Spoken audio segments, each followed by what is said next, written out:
Nós continuamos hoje a série de mensagens à sua volta. E para isso, meus irmãos, nós hoje estamos na terceira mensagem. Nós já vimos sobre a entrada triunfal de Jesus ali em Jerusalém. Nós já vimos sobre a traição de Jesus, foi a nossa última mensagem no último domingo à noite. E hoje nós falaremos sobre a morte do Senhor. E nós estamos aqui no ano de 2026 em São Paulo, mais especificamente na cidade de São Bernardo do Campo. E se você abrir o jornal hoje, você vai encontrar alguma tragédia, porque a história humana é uma história de tragédias inesperadas, de esperanças que são frustradas muitas vezes. Isso acontece também às vezes quando líderes caem no auge de seus ministérios pastorais e deixam todas as pessoas sem rumo. E aí o texto que nós veremos hoje nos mostra uma morte, e uma morte completamente diferente. Uma morte que não foi ocasionada por um acidente em uma estrada, uma morte que não foi por causa de uma perda de controle da saúde física de alguém, uma morte que cumpre um plano eterno do Deus Todo-Poderoso, o nosso soberano Deus, um plano que foi decidido antes mesmo da fundação do mundo, ou seja, tudo o que aconteceu há 2000 anos atrás havia sido planejado muito tempo ainda antes disso acontecer. Ele vai nos chamar, o texto, a olhar para um homem que parece derrotado, um homem que parece desprezado, alguém de quem as pessoas desviam o rosto, de tão desprezível, feio, simples que era. Mas é exatamente ali que está o escândalo da graça do Senhor e o escândalo do Evangelho, porque aquele que parecia fraco está carregando naquele momento o nosso pecado, está carregando o nosso pecado. Aquele que parece vencido está na verdade realizando o maior ato de salvação. Nas mãos feridas desse servo do Senhor está a redenção de absolutamente tudo. E esse grande anúncio que nós veremos hoje, um anúncio profético, acontece em um momento de profunda crise do povo de Deus. O povo, aqui no texto que nós leremos já já, está em exílio, está preso, e não está apenas preso por nações poderosas, mas também está preso pelo próprio pecado. Afinal de contas, se tem algo que pode te escravizar, não é o governo, não são bandidos, não são nações estrangeiras, mas é o pecado. O pecado é responsável por trazer escravidão às pessoas. Israel é descrito aqui como um povo cego e surdo, um povo que é incapaz de perceber as obras de Deus e que é totalmente impotente para se salvar tanto da opressão que eles estavam vivendo ali, a opressão externa, quanto da justa ira do Senhor Deus. Então, meus irmãos, surge a grande pergunta, e uma pergunta que atravessa todo o livro no qual está o texto que nós leremos: como um povo tão culpado, como um povo tão quebrado, poderia algum dia se tornar um instrumento de Deus e abençoar as nações? Afinal de contas, desde Gênesis nós ouvimos falar que os descendentes de Abraão abençoarão todas as nações, serão bênção para as nações. Mas como? Como um povo tão pecador, tão pobre, tão fútil, vai conseguir abençoar as nações? E a resposta para essa pergunta não está na política, não está na força, não está na revolução. Na verdade, a resposta vem de uma forma surpreendente e de uma forma até chocante. Deus envia um substituto, o servo, e aqui com S maiúsculo, o servo do Senhor, que faz por eles, pelo povo de Israel, e por nós, que estamos aqui reunidos no dia de hoje, aquilo que jamais conseguiríamos fazer por nós mesmos. Porque esse servo é o servo que se entrega, é o servo que se sacrifica e é o servo que toma o nosso lugar. É por isso que, ao nos aproximarmos do texto de hoje, que é Isaías 53, nós estamos entrando no lugar mais profundo e sagrado de toda a revelação do Antigo Testamento. Quando você quiser saber de um texto central no Antigo Testamento, esse texto é Isaías 53. Nós estamos entrando num terreno santo, que diz sobre as coisas mais importantes que acontecem na história da humanidade. É como se já estivéssemos à sombra da cruz. E eu não canso de dizer, todas as vezes que nós vamos falar sobre Isaías, que esse livro foi escrito 700 anos antes da vinda de Cristo. Então tudo que você vai ver aqui, que é um relato fidedigno daquilo que aconteceria com Cristo 700 anos depois, foi profetizado por um homem que não viveu aquilo, o que torna tudo isso ainda mais incrível. Porque o que o profeta Isaías descreve aqui é um sofrimento tão real, tão intenso e tão poderoso em seus efeitos, que nos obriga a repensar absolutamente tudo, a nossa vida como um todo. Por que nós estamos aqui? O que nós somos? Quais são os nossos propósitos nessa terra? O que é poder? O que é justiça? O que é o amor? Tudo nós devemos repensar à luz desse texto. Porque esse texto, meus queridos, não é um texto para nos deixar confortáveis, tranquilos, nesse feriadão prolongado e gostoso. Ele confronta o nosso orgulho, ele demonstra que qualquer religiosidade superficial não é capaz de nos tirar daquilo que só o Senhor pode. Ele nos chama a olhar para esse servo ferido, esmagado e desfigurado, e a reconhecer uma verdade que mexe com absolutamente tudo dentro de nós. E a verdade é, a nossa única esperança de paz com um Deus santo, não está em nós, mas está completamente no sacrifício voluntário do servo sofredor. Por isso, meus irmãos, como eu já disse, o tema da nossa mensagem de hoje é a sua morte. E em resumo, nós veremos que a morte do servo foi o plano de Deus para nos substituir. Isso é tudo que nós precisamos saber na tarde de hoje. A morte do servo foi o plano de Deus para nos substituir. E em primeiro lugar, esse texto nos mostra que o servo foi rejeitado para nos substituir. Você que quer acompanhar com a sua Bíblia, pode abrir em Isaías 53.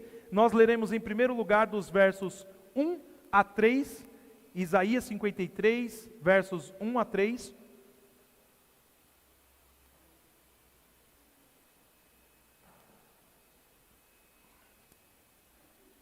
Prepare-se para essa jornada, meus irmãos, e peça ao Senhor que fale com você, porque esse, de fato, é um dos textos mais bonitos de toda a Escritura.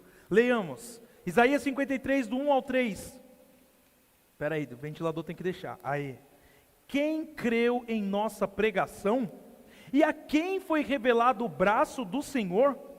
Porque foi subindo como um renovo diante dele e como raiz de uma terra seca. Não tinha boa aparência nem formosura. Olhamos para ele, mas não havia nenhuma beleza que nos agradasse. Era desprezado e o mais rejeitado entre os homens, homem de dores e que sabe o que é padecer.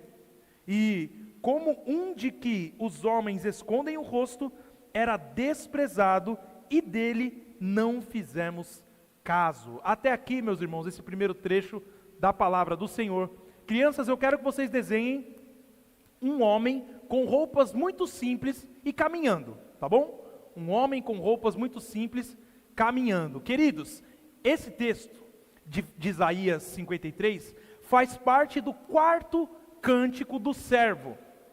Cânticos que a gente vai vendo lá a partir do capítulo 40 de Isaías e vem vindo. E esse cântico em especial, esse poema de Isaías, começa ainda no capítulo 52, no verso 13, e vai até o final do capítulo 53, que é o ponto mais alto de toda a revelação de Deus sobre como Ele salvaria o seu povo. Se você se lembra, Gênesis 3, nós temos o relato do pecado. E o pecado atinge absolutamente toda a humanidade. E Deus, naquele momento, diz que enviaria um descendente da mulher que esmagaria a cabeça da serpente. Pois aqui, em Isaías 53, isso é destrinchado e ensinado para nós de uma maneira mais clara, como Deus faria isso. Naquele tempo, Judá, a tribo do sul, vivia confiando em alianças humanas, buscando segurança no poder de nações como o Egito, como a Assíria, enquanto desprezava a palavra do Senhor. Nós precisamos que fulano de tal seja o nosso rei, porque se ele for o nosso rei, aí pronto, aí o nosso país vai melhorar. Já ouviu essa história em algum lugar? Pois é, não há nada de novo debaixo do céu. Então eles olhavam para a força visível e ignoravam o Deus que é invisível, mas que é todo poderoso. Por isso Deus então faz uma declaração surpreendente, porque ele fala sobre um servo que seria exaltado, que seria elevado e que deixaria até reis sem palavras. No meio do exílio, no meio de tudo aquilo que estava acontecendo, Deus promete um grande servo. Só que, logo em seguida, vem o choque. Porque enquanto esse servo está sendo construído no imaginário das pessoas, esse mesmo servo é descrito como alguém que vai ser rejeitado pelo próprio povo. E isso, meus irmãos, porque sem a ação de Deus abrindo os nossos olhos, o coração humano não reconhece o Salvador, mesmo que ele esteja diante dos nossos olhos. Por isso Isaías começa essa parte com uma pergunta que carrega um espanto muito grande: quem creu em nossa pregação? E a quem foi revelado o braço do Senhor? Se você se lembra, quando Deus chama Isaías ao seu chamado, ele diz que Isaías vai pregar para um povo que não vai escutá-lo. E aqui em Isaías 53 isso se confirma. É como se ele estivesse dizendo: por que quase ninguém está vendo isso? Por que quase ninguém está vendo o que está acontecendo aqui? E a resposta estava ali, mesmo que de forma implícita, porque ninguém reconhece apenas com os olhos naturais o braço do Senhor, que representa o poder do próprio Deus agindo. E agindo para quê? Agindo para salvar, não fazendo espetáculos, não com grandes aparências impressionantes. Pelo contrário, o poder de Deus se revelou de uma forma inesperada, em alguém extremamente simples, sem aparência de grandeza, sem nada que chamasse a atenção dos poderosos. Sem Deus abrir os nossos olhos, nós podemos olhar para o Salvador, e ainda assim, não enxergar quem Ele realmente é. E a origem desse servo é descrita de forma surpreendentemente simples e até insignificante, porque o texto diz que ele cresce como um broto, como uma raiz em terra seca, o que fala de um ambiente sem beleza, um ambiente sem vida, sem destaque, sem nada que chamasse atenção. Uma origem humilde, sem prestígio, sem aquilo que o mundo valoriza. Aos olhos humanos, não havia nada de impressionante ali. Pode vir alguma coisa boa de Nazaré?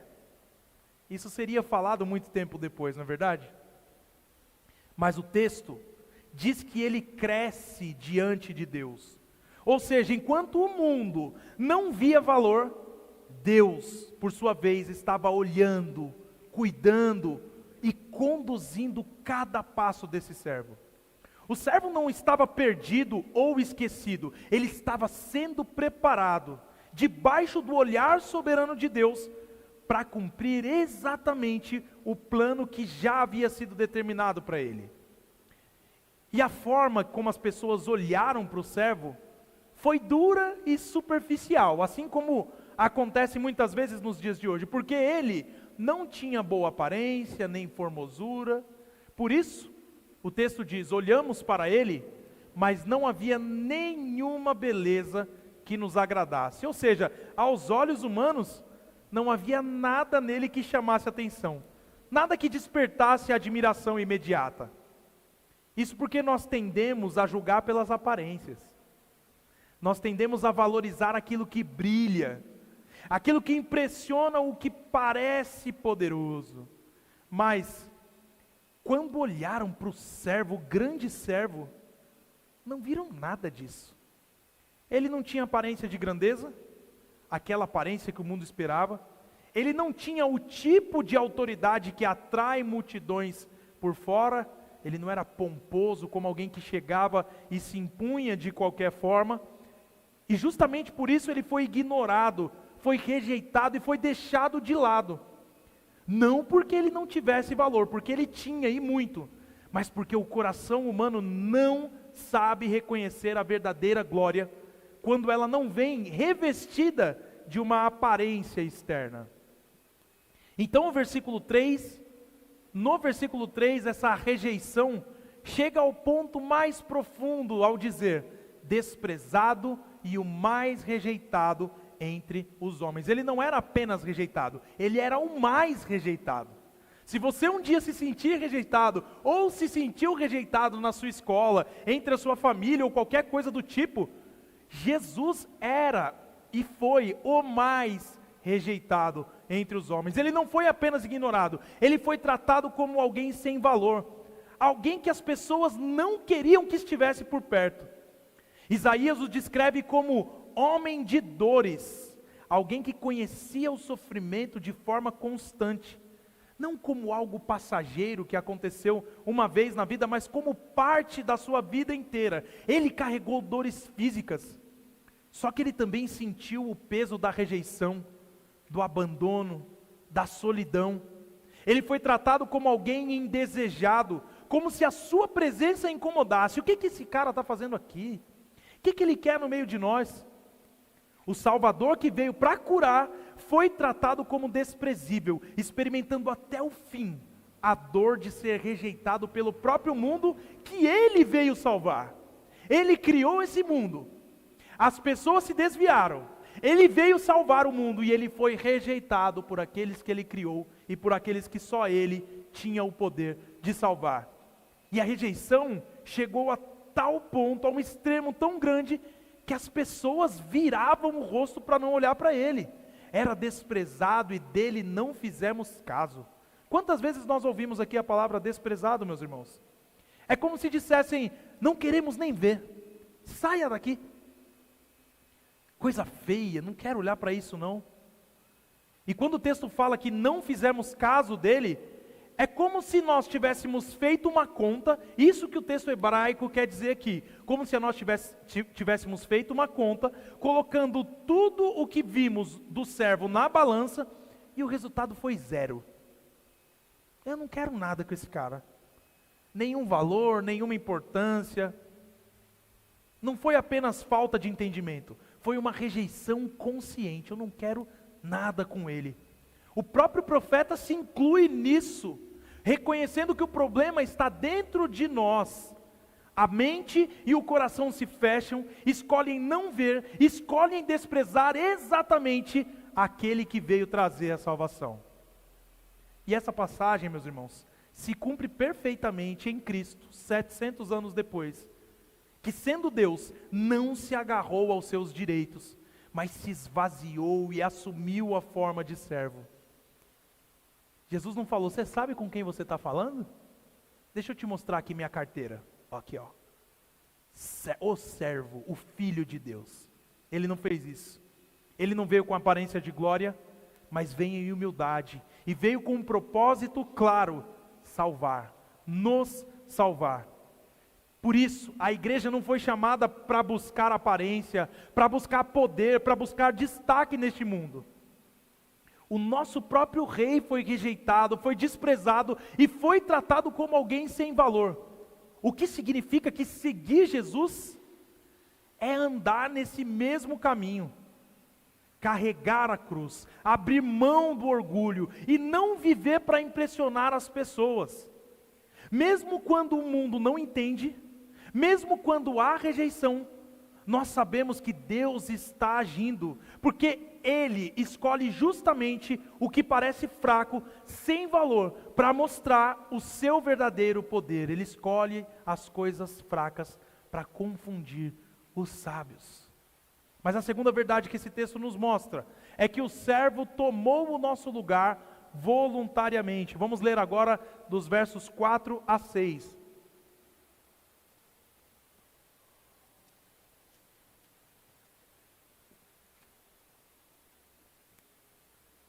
Vamos lá, versículo 4. Certamente ele tomou sobre si as nossas enfermidades e as nossas dores levou sobre si. E nós o considerávamos como aflito, ferido de Deus e oprimido. Mas ele foi traspassado por causa das nossas transgressões e esmagado por causa das nossas iniquidades. O castigo que nos traz a paz estava sobre ele, e pelas suas feridas fomos sarados. Todos nós andávamos desgarrados como ovelhas. Cada um se desviava pelo seu próprio caminho, mas o Senhor fez cair sobre ele a iniquidade de todos nós. Até aqui esse trecho, meus irmãos. Crianças, agora eu quero que vocês desenhem uma ovelhinha, mas uma ovelhinha perdida e assustada, tá bom? E se der tempo, no meio do caminho onde está essa ovelhinha, pode desenhar uma cruz também. Uma ovelhinha perdida e assustada e uma cruz no caminho dessa ovelhinha, tá bom? Meus irmãos, o coração teológico desse texto está exatamente nesses versículos, em que acontece uma virada profunda. Saímos da rejeição do servo e entramos no mistério do seu sofrimento por nós. Nunca se esqueça disso. Isaías já vinha preparando isso, desde o seu próprio chamado lá no capítulo 6, quando seus lábios impuros foram purificados por uma brasa que saía do altar, um sinal de que perdão sempre envolve sacrifício. E aqui está a grande pergunta: como um Deus santo pode perdoar um povo pecador sem deixar de ser justo? Essa é a pergunta do Evangelho. Como um Deus santo pode perdoar um povo pecador sem deixar de ser justo? Como Ele pode nos perdoar sem ignorar o nosso pecado? E a resposta é surpreendente e poderosa. Alguém precisa sofrer no lugar do culpado. E esse alguém é o servo. O perdão não é barato. Ele custou uma substituição. E este é o ponto do texto. A substituição. Deus tira você de lá e coloca o seu próprio filho lá. E esse substituto tinha que ser perfeito. Por isso que o versículo 4 começa quebrando a cegueira humana com uma palavra certamente. Essa palavra é forte, porque é como se Isaías dissesse: vocês entenderam tudo errado. Enquanto o povo pensava que o servo estava sendo castigado pelos pecados dele mesmo, como alguém ferido por Deus por culpa própria, a verdade é muito mais profunda e surpreendente. Porque o servo não estava sofrendo por si mesmo, ele estava carregando o que não era dele. Ele tomou sobre si as nossas enfermidades, ele levou as nossas dores e assumiu o nosso lugar. Ele não foi forçado, foi uma entrega voluntária. Ele pegou o peso que era nosso e colocou sobre si mesmo, suportando tudo em nosso lugar. Muitas vezes, quando vemos um filho doente, a vontade imediata de se colocar no lugar dele é querer sofrer no lugar do filho. Mas Jesus se colocou para sofrer no lugar de pecadores, inimigos, porque a Escritura diz que Ele morreu por nós quando nós ainda éramos pecadores e inimigos dele. Sofrer por seu filho é fácil. Você sofreria por alguém que te causou dor intensa e profunda, que te desrespeitou profundamente? E o versículo 5 revela o sentido mais profundo desse sofrimento de Cristo. Não foi apenas dor, foi punição. Dor qualquer um pode sentir, mas punição é por algo específico. O texto diz que ele foi traspassado por causa das nossas transgressões e esmagado por causa das nossas iniquidades. O que significa que o servo sofreu não foi um acidente, nem um sofrimento comum da vida, foi um castigo. Foi um verdadeiro castigo. E um castigo vindo da parte de Deus contra o pecado. Por isso, meu irmão, não pense que quando algo acontece com você é porque Deus está te castigando. Porque o castigo que era seu foi levado por Cristo na cruz. Ah, se fosse para nós sofrermos por cada coisa que nós fazemos, nós morreríamos todos os dias. Deus é graça, Deus é amor, Deus é bondade, e a justiça dele foi satisfeita na cruz. Foi o castigo vindo da parte de Deus. Ele foi atingido por causa da nossa rebelião consciente, das nossas escolhas erradas, e também por causa da nossa natureza corrompida. E isso de forma alguma foi leve, foi violento, foi intenso, foi mortal. Ele foi ferido até a morte porque essa era a pena justa exigida pela santidade de Deus. O preço do nosso pecado caiu sobre ele. Deus só ficaria satisfeito se ele expiasse todo o pecado. E para expiar todo o pecado, um justo deveria morrer no lugar dos injustos. E foi isso que Cristo fez. E o resultado desse sacrifício é algo glorioso: paz com Deus e cura completa. O texto diz que o castigo que nos traz a paz estava sobre ele, e pelas suas feridas fomos sarados. Isso significa que o sofrimento do servo não foi em vão. Ele atingiu o propósito. Ele produziu reconciliação com Deus. Que palavra linda, meus irmãos. Reconciliação. Romanos 5:1 diz: justificados, pois, pela fé, temos paz com Deus, por meio de Cristo Jesus. Isso é boa nova, é por isso que nós dizemos uns aos outros, graça e paz. Graça porque Deus foi gracioso ao ponto de se dar por nós, e por causa da graça dele, nós temos paz. Não um sentimento gostosinho em nosso coração, mas nós saímos de uma guerra com Deus. Vocês conseguem imaginar o sentimento dos iranianos, pensando nos mísseis dos Estados Unidos chegando no país deles? Deve ser desesperador, pois Deus estava com seus dedos apontados para nós. Ele estava pronto a nos fulminar. Ele estava pronto a acabar com a nossa raça e a nos fazer sofrer por toda a eternidade. Não seria uma morte como uma morte em uma guerra que você morre e acabou. Seria sofrimento eterno. Jesus pagou, e por isso você tem paz com Deus. Aleluia. Louvado seja o nosso Senhor.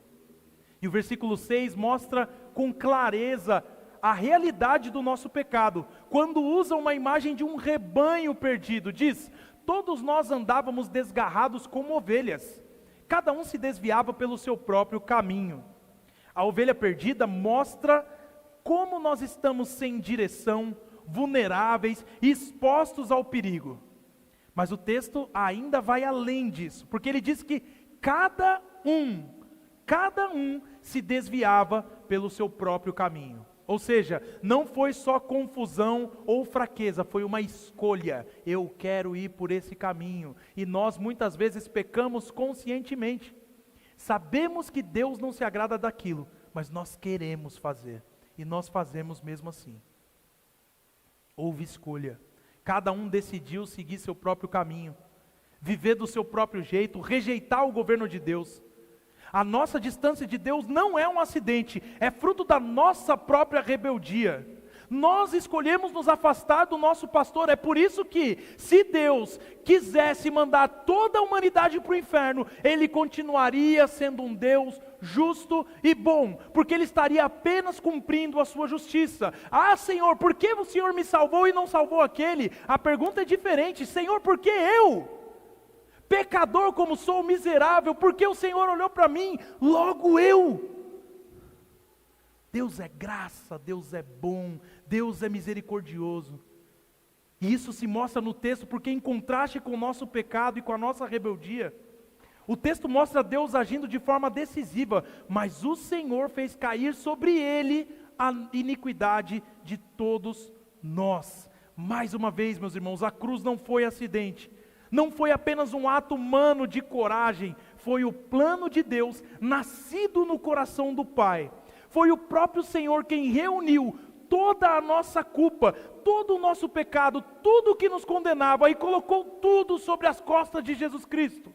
E é por isso que naquela cruz ele olha e diz: Deus meu, por que me desamparaste? Porque ali na cruz ele está carregando o seu e o meu pecado.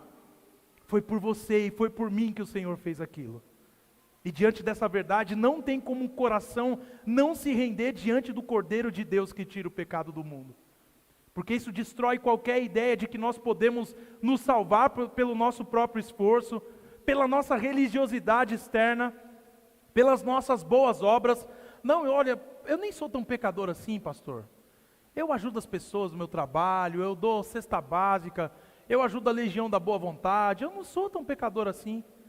Na cruz, Jesus tomou sobre si o nosso pecado, sofreu a nossa ira, a nossa justa ira em nosso lugar, para que nós fôssemos revestidos da justiça dele.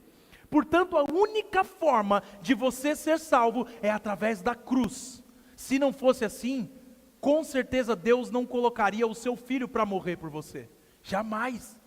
Ele fez isso porque essa era a única saída. Por isso confie totalmente em Cristo, porque é somente na obra dele, no sangue dele derramado naquela cruz, que pecadores como você e eu encontram perdão verdadeiro e paz completa com Deus. Mas a terceira e última verdade que esse texto nos mostra é que o servo se entregou e triunfou por nós. Vamos ler dos versos 7 a 12. Ele foi oprimido e humilhado, mas não abriu a boca. Como cordeiro foi levado ao matadouro, e como ovelha muda diante dos seus tosqueadores, ele não abriu a boca. Pela opressão e pelo juízo ele foi levado, e de sua linhagem quem se preocupou com ela? Porque ele foi cortado da terra dos viventes, foi ferido por causa da transgressão do meu povo. Designaram-lhe a sepultura com os ímpios, mas como rico esteve na sua morte. Embora não tivesse feito injustiça, e nenhum engano fosse encontrado em sua boca, todavia ao Senhor agradou esmagá-lo, fazendo-o sofrer. Quando ele der a sua alma como oferta pelo pecado, verá a sua posteridade e prolongará os seus dias. E a vontade do Senhor prosperará nas suas mãos. Ele verá o fruto do trabalho de sua alma e ficará satisfeito. O meu servo, o justo, como seu conhecimento justificará a muitos, porque as iniquidades deles levará sobre si. Por isso, eu lhe darei a sua parte como os grandes, e com os poderosos ele repartirá o despojo, pois derramou a sua alma na morte e foi contado com os transgressores. Contudo, levou sobre si o pecado de muitos e pelos transgressores intercedeu. Até aqui, irmãos. O último desenho que vocês farão, crianças, é de um cordeiro manso ao lado de uma coroa brilhante. Hoje a gente está no zoológico, né? Ovelha, agora cordeiro. Pois é, um cordeiro manso ao lado de uma coroa. Irmãos, essa terceira grandiosa parte do cântico mostra o final da missão do servo. A entrega diante dos tribunais humanos, a morte do servo, seu sepultamento e depois a recompensa gloriosa que Deus daria a esse servo. Até aqui, Isaías vinha mostrando que o juízo de Deus cairia sobre o povo por causa do pecado, usando o quê? Nações como instrumentos de disciplina. Se você for olhar, grande parte do livro de Isaías é sentença contra a nação tal. E aí começa Deus falando o que vai acontecer ali. Mas agora, acontece algo surpreendente, porque quem sofre o juízo não é o povo de Israel culpado pelos seus pecados, mas o servo perfeito. Ele foi ferido no lugar daqueles que realmente mereciam ser destruídos. E o texto nos leva de uma cena profundamente injusta, na qual o servo é condenado pelos homens, para uma cena de glória, na qual Deus justifica esse servo, exalta esse servo e faz prosperar o propósito desse servo. Por isso o versículo 7 mostra que o sofrimento do servo foi totalmente voluntário. Quando o texto diz: Ele foi oprimido e humilhado, mas não abriu a boca. Diferente de um animal que é levado sem entender o que está acontecendo, o servo sabia exatamente o que estava por vir. Lembram de Isaac subindo com Abraão para o monte Moriá? Quando ele diz: pai, beleza, a lenha está aqui, a faca está aqui, e o cordeiro? Isaac teve uma compreensão do que estava acontecendo ali. Ali, Deus estava mostrando para Abraão: o seu filho foi poupado, o meu não vai ser não. E quando Jesus estava indo para a cruz, ele sabia exatamente o que estava acontecendo ali. Ele conhecia toda a dor, ele conhecia todo o peso, o cálice que teria que beber, e mesmo assim ele escolheu seguir até o fim, mesmo que por um momento ele tenha orado: Senhor, se possível, afasta de mim esse cálice, porque Jesus era 100% humano. Ele não reagiu, ele não resistiu e não se defendeu, e ele poderia. Lembra, Pedro, pare com isso. Por um acaso, se eu quisesse, meu pai não mandaria legiões de anjos para me defender nesse momento? Ele não se defendeu. E isso não foi fraqueza, isso foi uma decisão, foi uma submissão firme, consciente e alinhada com o plano de Deus. Ao permanecer em silêncio, ele estava dizendo: eu aceito, eu recebo. Ele se entregou voluntariamente para morrer por um pecado que não era dele. Por isso ele foi como o Cordeiro perfeito que veio para nos salvar. Então tudo aquilo que nós vimos desde Gênesis, todos os sacrifícios que nós vemos a partir de Êxodo, sacrifício pelo pecado, sacrifício pela comunhão, ofertas, tudo aquilo apontava para o sacrifício maior. O Cordeiro Pascal, toda aquela coisa apontava para o Cordeiro de Deus que tira o pecado do mundo. O julgamento que o servo sofreu nas mãos dos homens foi cruel, injusto e definitivo. O texto diz que ele foi levado por um juiz opressor, e ele foi cortado da terra dos viventes, ou seja, ele foi tratado como um criminoso, ele foi julgado por homens corruptos, ele foi condenado e tirado da vida de forma violenta. Aos olhos humanos, meus irmãos, parecia apenas mais uma injustiça, como tantas que a gente vê por aí, mais uma morte cruel. Mas o profeta nos faz olhar mais fundo, dizendo que ele foi ferido por causa da transgressão do meu povo. Ele foi ferido por causa da transgressão do meu povo. Por trás daquele tribunal injusto, havia algo muito maior acontecendo. A mão de Deus estava agindo, e o que parecia apenas maldade humana era, na verdade, o juízo de Deus sendo executado, não sobre o culpado, mas sobre o inocente, no lugar do culpado. E a pureza perfeita do servo aparece com força até no momento da sua morte e sepultamento. Isso porque o texto diz que designaram-lhe a sepultura com os ímpios, mas como o rico esteve na morte. Mesmo ele nunca tendo cometido injustiça alguma, não tendo falado nenhuma mentira, a intenção dos homens era desonrá-lo até o fim, tratando-o como se fosse um criminoso comum. Lembre-se que quando Jesus estava na cruz, as pessoas passavam, olhavam, balançavam a cabeça e diziam: aí ó, salvou os outros? Desce da cruz, e daí nós vamos acreditar em você? Foi isso que aconteceu o tempo todo, mas Deus interveio. Aquilo que parecia vergonha se transforma em honra, quando o servo é colocado em um túmulo digno. O que mostra que mesmo na morte, Deus estava no controle, frustrando os planos do mal.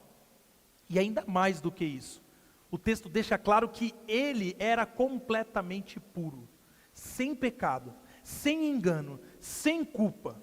E é exatamente por isso que ele podia ocupar o nosso lugar. Só um inocente perfeito poderia morrer pelos culpados. E a glória desse servo explode de forma surpreendente no versículo 10, porque o que parecia o fim, a morte, na verdade fazia parte do plano de Deus, pois ao Senhor agradou moê-lo. Está entendendo o que está escrito aqui? Ao Pai de Cristo agradou moer Cristo. Isso não significa crueldade, isso significa propósito. O servo estava se entregando como uma oferta pelo pecado. Como pode um Deus justo salvar um povo pecador? Esmagando o seu filho em lugar dos pecadores. Então vem o paradoxo, que parece até uma contradição, que enche o texto de esperança. Porque depois de morrer, ele verá a sua posteridade e prolongará os seus dias, e a vontade do Senhor prosperará nas suas mãos. Aí eu pergunto a você, como alguém que morreu pode ver filhos, pode viver dias prolongados? Só há uma resposta: ele venceu a morte, ele vive, ele ressuscitou, e agora ele vê o fruto do seu sofrimento, uma multidão de pessoas sendo salvas. Isso porque o plano de Deus não falhou, muito pelo contrário, o plano de Deus foi cumprido com perfeição. Por isso no final Deus declara a vitória completa do servo, porque o texto diz que ele justificará a muitos, e receberá a recompensa de um grande conquistador. O que significa que por causa da sua vida perfeita e da obediência total ao Pai, ele pode dar a sua justiça a pecadores como nós, porque foi ele quem levou sobre si as nossas iniquidades na cruz. Ele tomou o nosso lugar e nós recebemos o que era dele. E porque ele se humilhou até o fim, foi contado como pecador e intercedeu pelos pecadores, Deus agora o exalta acima de tudo. Ele recebe a vitória como um rei que venceu a maior das batalhas, derrotando o pecado, a morte, a condenação de uma vez por todas, ao ponto de nós podermos, assim como o apóstolo Paulo, olhar para a morte e dizer: morte, onde está a sua vitória? Acabou, ela morreu, Jesus matou a morte. Isso é maravilhoso, meus irmãos. Imagine um tribunal com um criminoso culpado, com provas contundentes contra ele, que está prestes a receber a sentença de morte. Do outro lado tem um juiz justo, reto, que não pode ignorar o crime. O réu, sabendo disso, treme, sem saída, consciente de que ele de fato merece a condenação. Só que de repente, a porta se abre e entra no tribunal o filho do próprio juiz, perfeito, inocente e amado. E diante de todos ele faz algo impensável. Ele tira suas vestes, coloca sobre o criminoso, então diz que quer receber a sentença no lugar dele. De repente a cena vira e você vê o inocente sendo levado em silêncio para morrer, enquanto o culpado é declarado justo, recebe uma nova identidade e é convidado para a mesa do próprio juiz. Essa não é uma história mitológica, essa é a sua história. Nós somos culpados, e Cristo, o servo de Isaías 53, tomou o nosso lugar, recebeu a ira que era nossa e nos deu em troca a vida que nunca poderíamos conquistar de forma alguma. Por isso, crianças, olhem para mim, crianças. Quem desenhou, desenhou. Quem não desenhou, só em casa agora, tá bom? Imaginem que vocês quebraram um objeto muito importante para a mãe ou para o pai de vocês. Na hora vocês sabiam que fizeram algo muito errado e que o castigo ia chegar. Mas agora pensem que chega o irmão mais velho de vocês, que não fez nada de errado, e disse para a mãe: pode deixar, eu fico de castigo no lugar dele. Parece até difícil de acreditar, não é? Mas foi exatamente isso que Jesus fez por você, criança. Exatamente isso. A Bíblia chama as coisas erradas de pecado. E Deus, que é justo, precisa punir o pecado. Só que Jesus, que é o Filho perfeito de Deus, veio e tomou o seu lugar, criança. Ele recebeu o castigo que era para você, mesmo pequeno, independente da idade que você tem, receber. Ele sofreu em silêncio naquela cruz para salvar a sua vida. Ele foi morto, mas ele não ficou vivo. Ele vive, ele não ficou morto. Ele não ficou vivo, é ótimo, né? Ele foi morto e não ficou vivo. Naquela hora, mas depois ele ressuscitou. Tá bom? Consertei. E ele vive. E não é só isso. Quando você confia, criança, de verdade em Jesus Cristo, Deus te perdoa, te chama de filho, e é por isso que você nunca deve se esquecer. Jesus é o seu Salvador, aquele que tomou o seu lugar por amor a você. Por isso sempre, criança, sempre olhe para Jesus, ame a Jesus, busque a Jesus, porque Ele é a pessoa mais importante na sua vida. Mas não só as crianças, todos nós temos que olhar e lembrar que Cristo venceu. É isso que nós cantamos todo mês de março, inclusive hoje. A ressurreição de Jesus é a prova clara, dada pelo próprio Pai, de que o preço foi pago, de que o pecado do seu povo foi removido de uma vez por todas.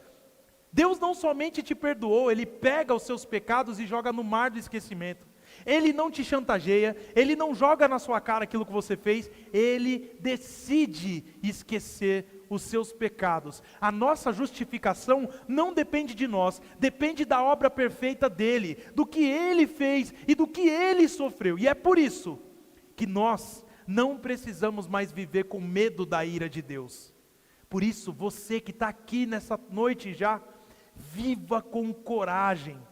Mesmo quando vierem injustiças, críticas, sofrimento por causa da sua fé, siga o caminho de Jesus. Persevere com um coração firme, com amor e com confiança, sabendo que essa história não termina aqui. Assim como Ele venceu, nós também reinaremos com Ele, participando da vitória que Ele já conquistou por mim e por você. Por isso, coragem, seja confiante, e assim como Cristo se entregou completamente por você, entregue-se a Cristo de corpo e alma, com todo o seu coração, com tudo o que você é e com tudo o que você tem. Por isso, meus irmãos, para concluir, que já está quase virando uma vigília, em primeiro lugar, rejeite o pecado com todo o seu coração. Por favor, se tiver algo para você sair daqui se lembrando, é isso. Rejeite o pecado com todo o seu coração. Repitam comigo. Rejeite o pecado. Ah, não. Vamos de novo, vai. Rejeite o pecado. Amém. O seu pecado não é pequeno. O seu pecado não é algo que você pode ignorar, ou que pode ser resolvido com qualquer tipo de barganha com Deus ou religiosidade. Não dá. A nossa salvação não custou algo simples, custou o próprio Filho de Deus sendo esmagado sob a justa ira divina. E isso deve mexer profundamente comigo e com você.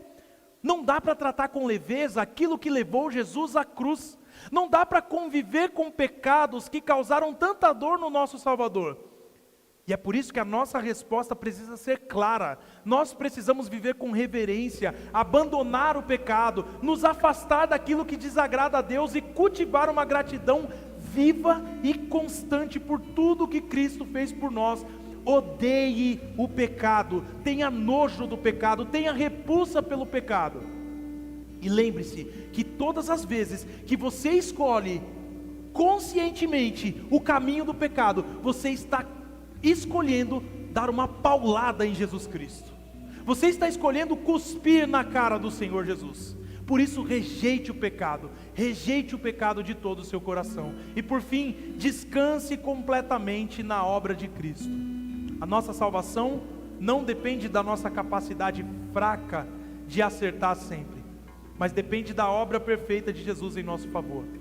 Nós somos aceitos diante de Deus não por aquilo que nós fazemos, mas pela justiça perfeita do servo que foi dada a você e a mim. Foi vontade do Pai esmagá-lo em nosso lugar e depois exaltá-lo acima de tudo. O que significa que a nossa redenção é firme, é segura e é imutável. Ninguém pode tirá-la de você. Ninguém pode acusar aqueles por quem Cristo já pagou a dívida, por quem Ele hoje intercede na glória. Então, tire os seus olhos de si mesmo, pare de confiar em si mesmo e alegre-se na graça de Deus. Viva para Cristo com gratidão, entregando a sua vida como uma resposta de adoração àquele que foi ferido por você e que agora reina para todo sempre como Senhor e Salvador da sua vida.